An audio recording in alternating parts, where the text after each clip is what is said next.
दर्शन हुआ तो फिर ये इन्होंने छोड़ दिया, तो फिर वैसे हम प्रायः ये प्रार्थना करते रहते हैं कि किसी बीमार आदमी को औषधि देने के लिए विचार करने की आवश्यकता नहीं, किसी भूखे को भोजन देने के लिए विचार करने की आवश्यकता नहीं कि कैसा आदमी है।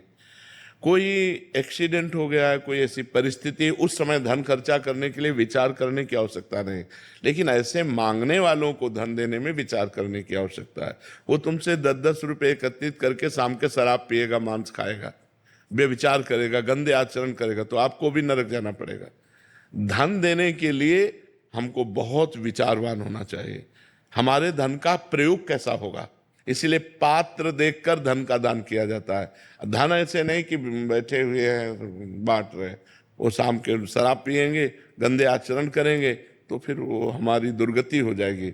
भोजन हम किसी को भी दे सकते हैं, भोजन के लिए औषधि किसी को दे सकते हैं, सहयोग परिस्थिति के अनुसार हम कर सकते हैं। सर्दी में कोई कांप रहा है, हम अपनी शर्ट उतार कर उसे दे सकते हैं, हम अपना कंबल उसे दे सकते हैं। लेकिन पैसा देने का जब समय आवे तो विचार कर ले कि हम जहां पैसा दे रहे हैं, इस पैसे का हमारे सदुपयोग होगा कि नहीं होगा। अगर दुरुपयोग होगा तो फिर आप भी उसके साक्षी बने और आपको भी उसे भोगना पड़ेगा। जी, इसलिए बहुत समझ करके, बहुत संभल करके धन दान करे, तो बहुत संभल करके।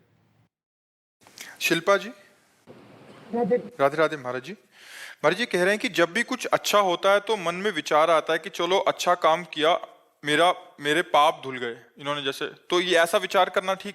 हाँ ठीक है, भगवान की बड़ी कृपा, उसमें भगवान को जोड़ लो। भगवान की बड़ी कृपा हुई तो हमसे अच्छा कार्य करवाया, हमारे अमंगल नष्ट हो रहे हैं, हमारे पाप नष्ट हो रहे हैं, बड़ी कृपा है भगवान की। भगवान को जोड़ लो, अपने अहंकार को मत पुष्ट करो, भगवान की कृपा से वो कार्य हुआ, ऐसा भाव करें। महाराज जी कह रहे हैं कि जब सही काम करते हैं बट उसमें बहुत अड़चने आती हैं, मतलब फिर लास्ट में थक जाते हैं कि